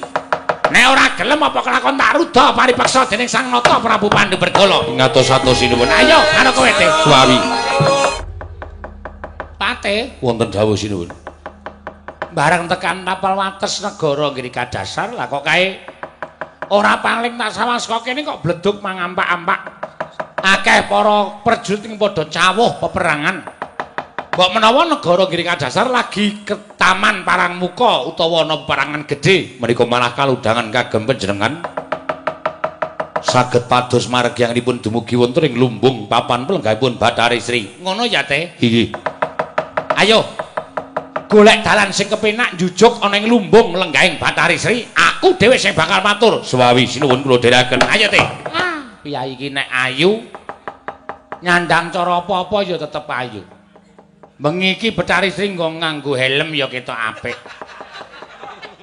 Mbok menawi Bathari Sri mireng pangandikanipun sinuwun Prabu Pandhu Bergola. Nuwun amit pasang Kalimantabek tinebena ing Iladuni dumawahing tawang tuwang. Pukulun. Kula ingkang mrepeki dhateng jengandika pukulun Bathari Sri. Mugi kepareng anebangaken kula pun Prabu Pandhu Bergola. Negari kula ngrancang Kribik. Wontene kula kraya-raya sowan wonten sanipun Sang Bathari Sri menika mboten saged kejawi namung nuruti dhateng drenging manah kula, drenging raos kula. Anggenipun sampun krawuhan paduka Bathari Sri wonten ing madaning pasumenan. Monggo wonten salebeting pasumenan menika panjenenganipun Bathari Sri sampun kedugi inggih menika laladi dhateng pun Prabu Pandhu Bergola. Mila kula lajeng nerasaken dhateng menapa ing sampun lampah wonten ing madyaning pasumenan mbok menawi keplok sampun tangan kalih. Sampun gambuh lan sampun mathok kekalihipun dinten sakmangke Bathari Sri kula aturi jugar anggenipun tapa. Badhe kula boyong wonten ing negari Krancang Gribek keparengan njajari lenggahipun Prabu Pandhu Bergola. Keparenga sakmangke panjenenganipun Bathari Sri suka lilaning penggalih minangka jatuh kramanipun ingkang abdipun Prabu Pandhu Bergola. Pukulun.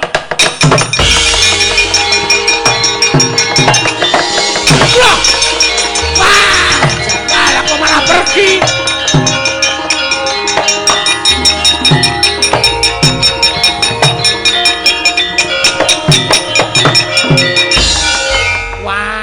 Cilaka teh. Pripun?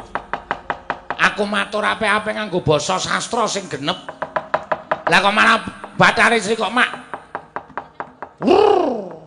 mabur bablas metu saka lumbung.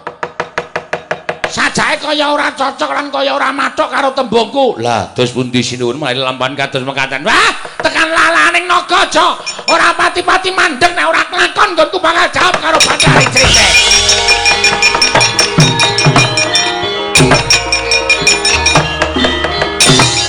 Ning peperangan ngeker ngiring adayar. Jembur ana menungsa sing nggunakake kalodhangan mbuh ratu sapa jenenge. Mlebu ning lumbung negara ngiring adasar gonjak karo Bathari Sri. Dadi atur kersane Kang Prabu Pandokol mawon sari.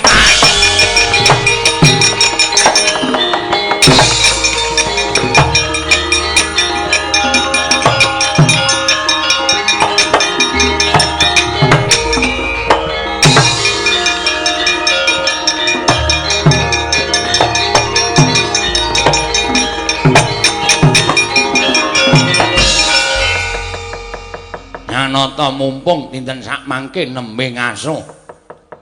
Iya. Bel keduel bae ampuh tenane. Imbang le gelut. Ndeng Wonten dawuh. wis ronde kepira iki? Iki tingalipun nyampun ngancik sedasa minggah. Wah, ora ana sing kalah, ora ana sing menang. Aku mungsuh Prabu Bel keduel bae kono tak jotos ora ngrasake aku dijotos ya ora krasa. Ya ming napasku suwe-suwe entek, ndeng. Nggih, kula mboten pati maipen. Ngapa mlayu-mlayu kok kaya pucet raimu? Ngaturaken nyuwun Prabu Pathokol Bawasari. Nalika sampeyan perang kalian Prabu Bel Keduelpeh wonten ingkang ginakaken alodhangan mlebet wonten ing lumbung negari Ngiring Adasar. Wujuding Nalendra nuwun sewu, sukunipun becik, tanganipun cekot. Ngantos sadamel mendranipun pukulun Bathari Sri nilar saking negari Ngiring Adasar. Hei! Wonten menapa nyuwun? Kaget aku. Bathari Sri lunga saka Ngiring Adasar. Awit pokalipun Nalendra ingkang alit. Mripatipun kira, sukunipun becik, tanganipun cekot. Wah, jan keparat. Bathari Sri lunga. Nggih, nyuwun. Ah. Tang Palya Sri. Tang Palya. Ngersanipun nyuwun kados pundi? Pindang rasa nglayani Bel Keduelpeh. Arep tak layani Bel Keduelpeh gelut nek aku menang nek Bathari Sri ora mapan ning negara Ngiring Adasar. Padha karo rebutan kemiri kopong rebut balung tanpa isi tak oyae Bathari Sri negari. Sinuwun Prabu Bel Keduelpeh. Apa Patih Bayukinara? Kula mangertosi glibetipun Prabu Pathokol Bawasari. Nungka dhateng tindakipun Bathari Sri sampun nilar negari Ngiring Adasar. Menapa Prabu Tongtongsut mboten nungka pelajaripun Bathari Sri? Wel, adalate oyahan saka kono aku tak liwat kene. Lho niki ngestaken dawuh. Koko Prabu mestinipun Maduka sampun boten kekilapan dhateng lelampahan ingkang dumados wonten ing Praja Ngamarta. Imbanipun Ngamarta kados dene Kuncatan Yoni. Awit mindranipun Iwang Pikulun Bathari Sri ingkang sawetawis wekdal akarya gara-gara wonten ing negari Ngamarta satemah para kawula kathah ingkang gesangipun sami kacingkrangan pekasan paribasan kadidine ketaman pegebluk. Kathah para kawula enjing sakit sonten ketiwasan, sonten sakit enjing kapraloya.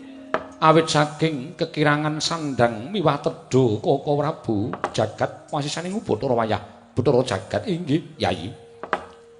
Malah kula nderek prihatos krana kula piyambak sampun mangertosi anggen paduka sampun budidaya kados pundi sepados negari Ngamarta saged waluya nirmala temah jati, jati sateman mulya. Mekaten Koko Prabu. Sarana ngrawakaken para brahmana winasih sewa sugata miyang para nimpura supados anambak rengkaning praja parandening katindaken gagar wigar tanantuk karya. Sakmangke miturut pamanggihipun ing Raka ing Dwarawati, Werkudara, nggih, Arjuna kula wonten dalu. Aja nganti wisuh lumuh ngentasi perkara, tegese pancen kana negara Ngamarta iki dadi tanggung jawabing para Pandhawa kang mangkono. Ayo bebarengan ndak kanthi nyuwun marang resaning dat kamurping dat sarana pambudidayaning siadi. Muga-muga bisa dadi sarana lan bisa manggihake piye carane negara Ngamarta bisa pulih kaya wingi uni, ora kekurangan apa wae Dimas Haryasena. Nyatlangening kalang wanaglar Aglar pandan mon sartinon lir kekonang Surum sorotetan padang kasor lan pajaring Purnameng gegono dasare mongso katiga ing kocap kacarita bebasan Andara Dasih pangandikaning nata ing Ndarawati nalika semanten boten dangu kedadak kaya ana mendung tumiyung sak nginggiling negari Ngamarta Sarengi jaling mendung kawis tinggal. Omong mega ingkang arak-arakan angirit kunduring Sang Batari Sri wonten negari Ngamarta. Galaning jagat gayaning para dewa. Pendak papan ingkang linangkungan dening Sang Batari Sri dadi ijo raya-raya subur kawontenanipun. Satemah bombong Tyasing Wardaya Sanata ing Ngamarta Prabu Darma Kusuma.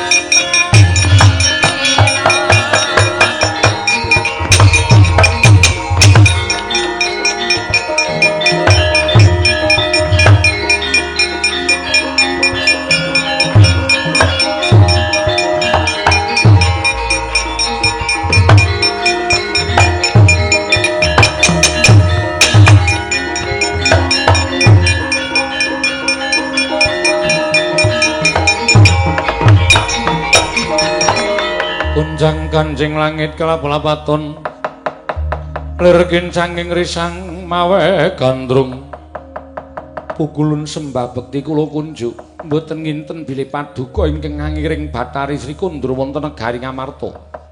Pukulun ngaturaken sembah pangabekti kula kunjuk.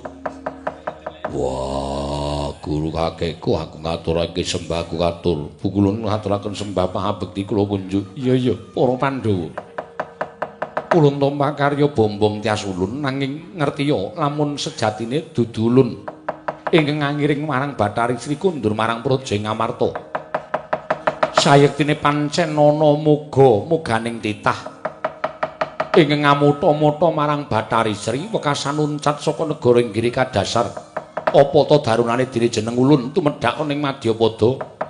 Tanana liya kejaba mung kepengin ketemu kelawan Kyai Semar supaya ngendhakake kelawan atmajane kabeh. Ingkang sayekti pokal gawene anak-anak Kyai Semar andadake gara-gara ning Kayawangan Suralaya Kakang Badranaya.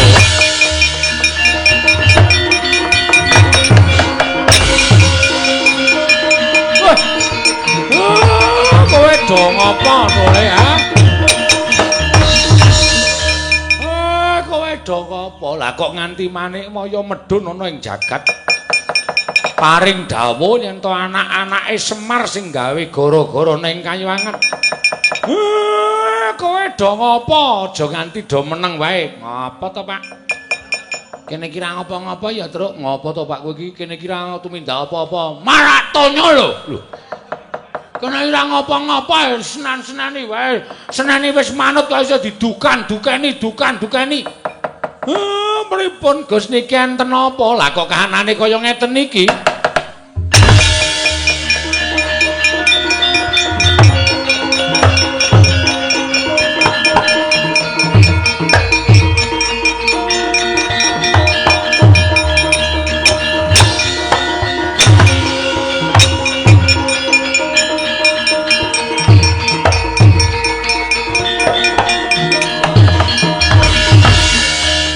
Mas Sentyaki mlayu-mlayu ning apa ngaduraken ketiwasan Koko Prabu. Sekawit kula jagi wonten tapel wates negari Ngamarta. Mboten kani kanyono-nyono wonten pengamukipun Alindra 3 cacahipun. Ingkang sami ngawuh kepengin amboyong Iwang Pikulun Batari Sri saking negari Ngamarta. Kanjeng sinuwun.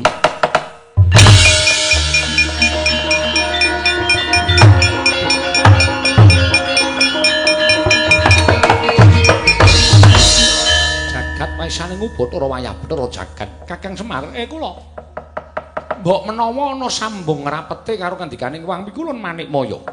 Nggone paring dawuh anak-anakmu gawe geger kayangan merga kayangan ketaman gara-gara saka pokal gawene atmajamu katelune.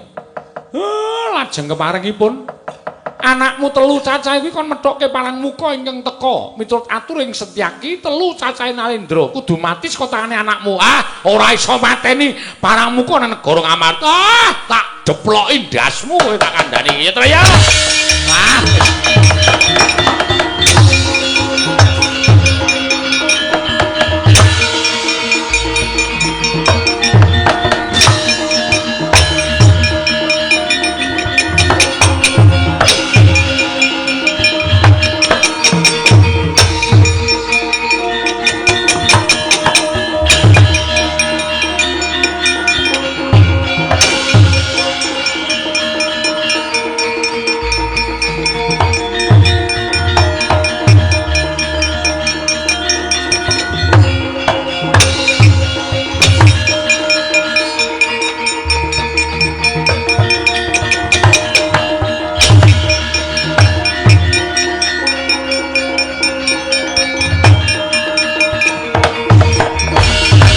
Kahanggro sesumbar lindu bumi gonjing kumaluda guntur ketup lumembak penyu kang kumambang sinuwun Prabu bel keduel beh sinuwun Prabu Pandu Bergolo sinuwun Prabu Patokol Baworsari sinuwun Prabu Pandu Bergolo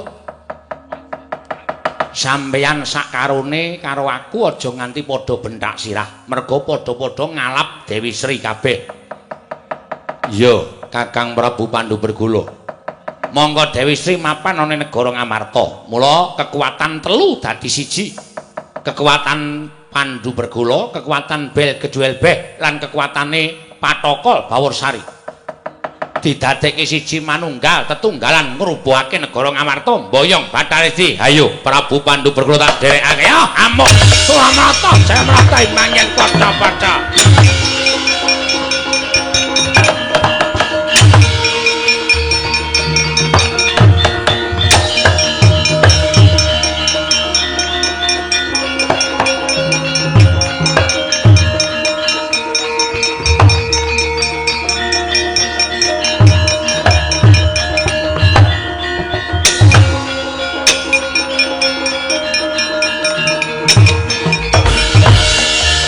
Sapa iki? Narendra ngrancang gribek Prabu Pandu Bergolo. Mulane kok kayangan geger. Ora pangling, matane kaya reting Honda 70. Sikile sijine nganggo selop, siji nganggo sikil wedok merga mlakune men jegjeg. Nganggo sikil jinjit. Tak goleke mungsuh kowe ya.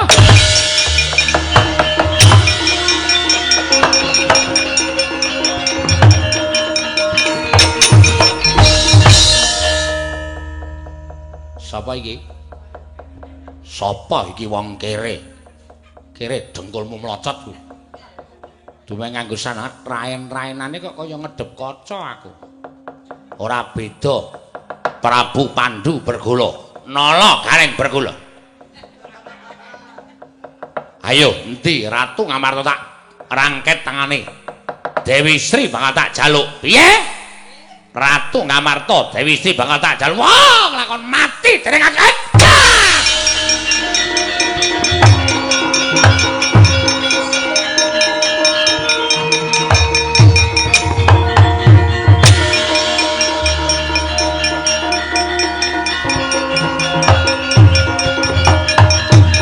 Utus.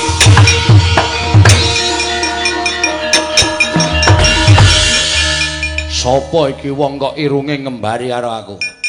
Kowe sing ngembari karo aku Petruk Kanthong Bolong Prabu Bel Keduel Beh. Wah, mati kowe.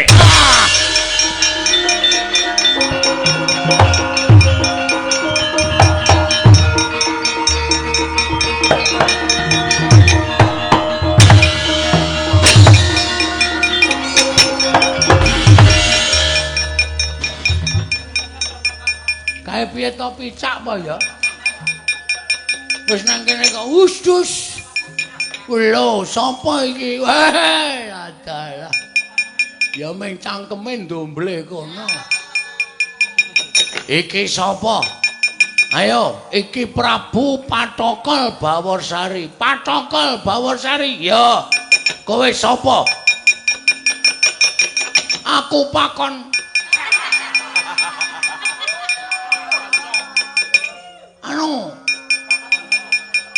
pakon sil Bawor dimejeng. Ndi Prabu Puntadewa Dewi Sri kudu melu dadi garwaku. Ae dugang dening aku. Sikile cupet karo dugang. Ayo dugang legane wah kop siramu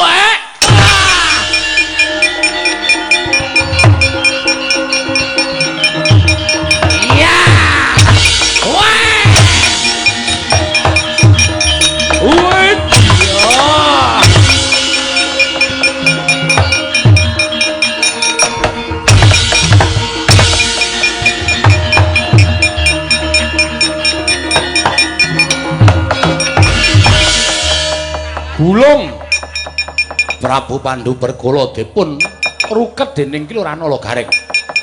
Prabu Belgedwel Beh dipun ruket dening Ki Lurah Petruk. Prabu Patokol Bawarsari ngajar Ki Lurah Bagong. Nalika semantuna Nyanyal Baskara Titimbangsa ical wujuding Narendra Prabu Pandhu Bergala salah bali asal mula bukane Ki Lurah Nalagareng. Prabu Belgedwel Beh bali asal mula bukane Ki Lurah Petruk kantong bolong. Wah, iya. Wah, iya. Loh.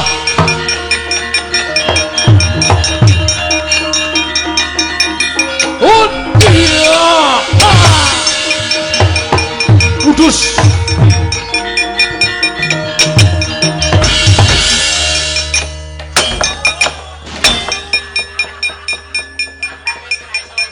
Bagong kok ora badar ya? Aku kalah Nah aku menang mesti aku iso badarke di nganu ketoke tenagane Gong. Asem kok. Ngoder ayo kapana kowe? Lho ora trocoh ta. Jadi maem. Nanangan sampe nae dhewe kowe piye do badar iki kowe ya kudu badar aku kudu mboyong Dewi Sri Sri Sri jengkolmu melot kowe ayo wah iki dhewe tengah bubar kok ya gak mati celeng aku kowe Nah,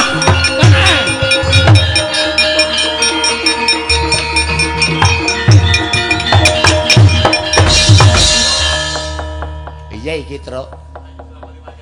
Kok padha iki piye iki? Piye iki, Gong? Malah gayeng lho iki nek gara-gara 6 ngene iki. Kompak iki engko iso dilempar-lemparan bahan. Semar-semar.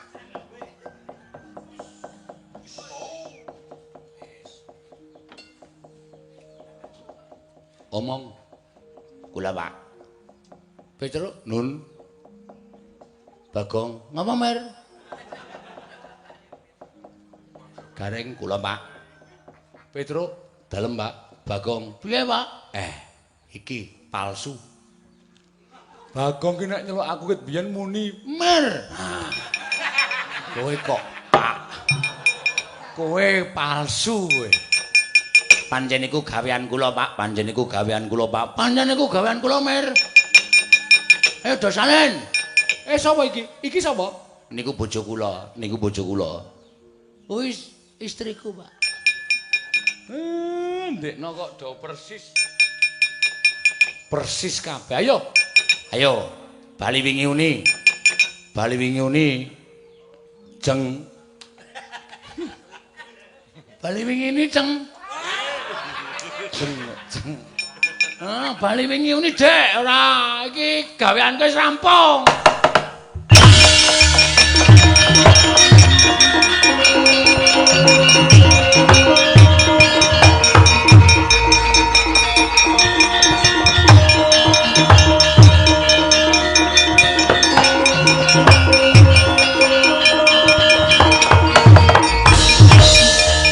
Kandhane do maido. Nyuwun pangapunten ki Lurah. Nyuwun pangapunten Mas Bagong.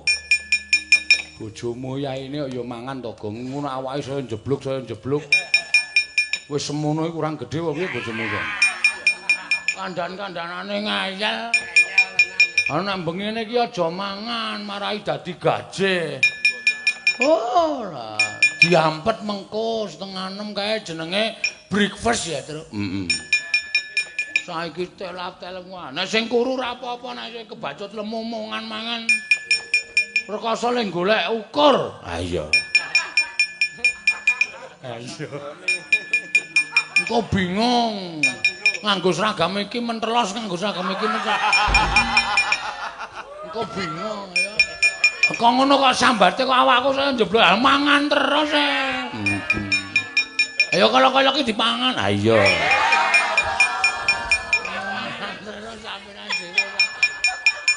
Kae contone bojone anu Petruk kuwi lho, saiki wis susut okas ta. Tak tau mangan nek bengi susute oke. Mangan bengi marai lemu kok. Saiki susute wis oke. Biyen padahal bom bontot.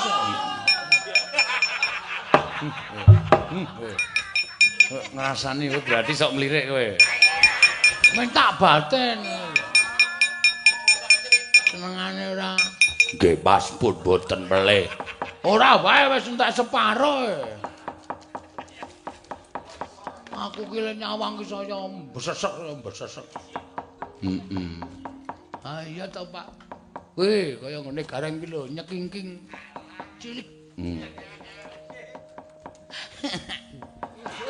Tak keprok dasmu kowe. Komedi aleme kok njuk aleman. Eleke kok kemaju. Nyen pamit nggih ki Lurah. Heeh. Mau lucu ora kowe le? Gara-gara mboten. Wah, esok. Mau nganggo bahan. Ki Lurah Petro kula nyun pamit. Ya, ngati-ati le mlaku.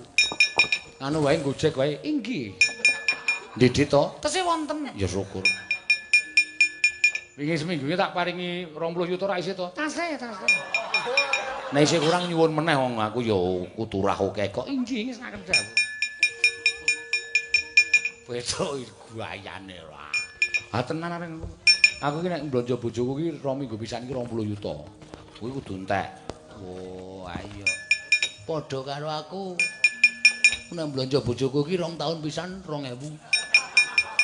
Nggo tuku apa, Gong? Ora 2 tahun pisan kok 2000 ora. Syukur to, Le. Sirmu piye jane karepmu kok dadi kaya ngono iki piye? Aku ki sedih, Pak. Bapak ora ngerti kok Ndara Janaka ki rawuh ning Karang Kadempel, bapak pas ora ana. Aku ngopo? Pembekalan. Bapak tindak pembekalan karo calon-calon dukuh anyar kuwi. Ndara Janaka ki muwun. Nangis? Nangis Ndara Janaka nangis. Terus apa jenenge iki? Aku ya sedih, terus aku ro Petruk ro Bagong sepakat goleki Dewi Sri. Ya kok tanpa kenyono-nyono ki lelakone kaya ngene iki. Ya syukur. Lah terus kowe rak do dadi ratu patih-patihmu mau. Ayo Truk dadi rampunge yo.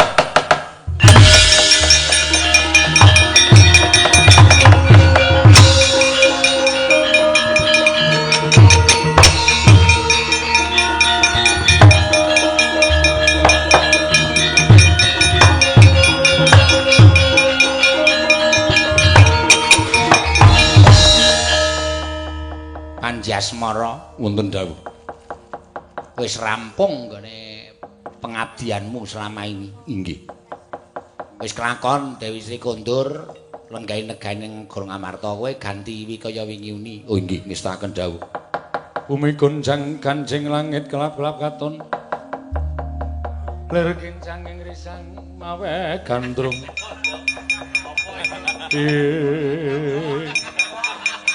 Mun sewu kula malik napa? Lah kowe kira Ndara Antasena to? Oh ya inggih.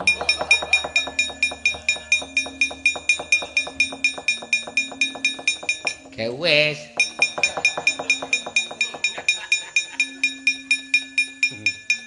Senengane kok mbebingung to, Reng.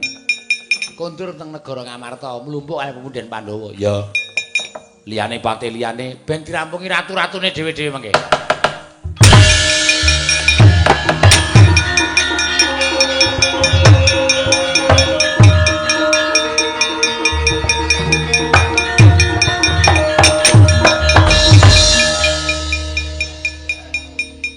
Wonten dawuh sinuwun. Wis rampung. Wis rampung iki kowe malik kaya wingi uni. Oh inggih ngestaken dawuh. Babar kaya wingi uni. Nek wis babar kowe dadi bendaraku. Lah inggih mengkaten. Kaya ganti Ndara Irawan.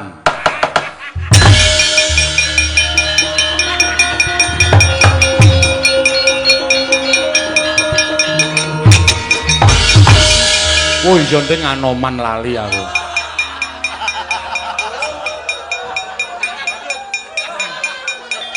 Biasane Anoman kaya inggih lurah menika ngendikanipun lampun sak kepenake dhewe. Yo mlumpuk ning negara Ngamarta man mawi kula beratem.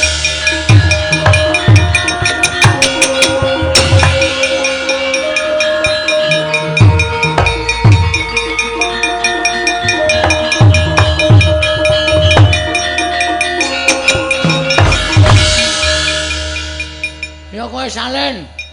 Inggih. Sinuwun ngestakaken dawuh. Lah dene saka ndrep sila geni. Aduh. Ngestakaken dawuh. Ayo Salen gawe. Rumangsane ora.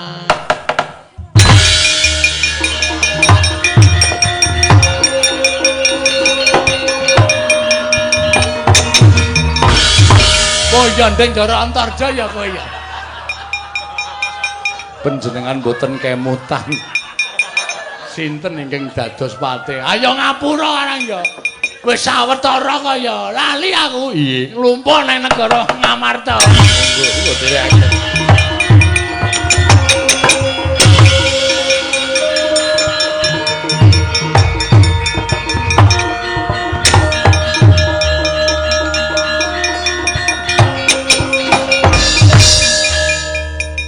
Petro, Nggih. kok jumeneng teng mriki? Wah, sisa-sisane prajurit tak singkirke. Prajurit ngendi? Prajurit ngendi? Wong ora ana masalah apa-apa kok. Wong kok senengane gawe masalah ora. Kurawa ora metu ket mau sore. Oh. Aneh-aneh ora. Wis rampung kok ngesel-selke awak. Ayo, nglumpuk. Mlumpuk endi? Mbalerka. Ayo nang negara Ngamarta. Wah, setan. Ndekno Kresna kakangku. Dawuh karo aku. Ngene piye? Werkudara, sisa-sisaning prajurit singkirna. Kresna ki sok tau. Den, ngopo?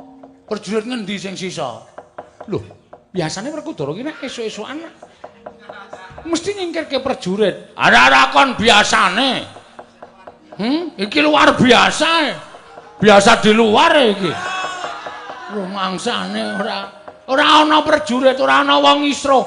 Dusun kene iki tentrem, ayem, nering sambikala, rukun rakyate ora ana sing wani ngisruh. Ayo mlumpuk suka-suka parisuka.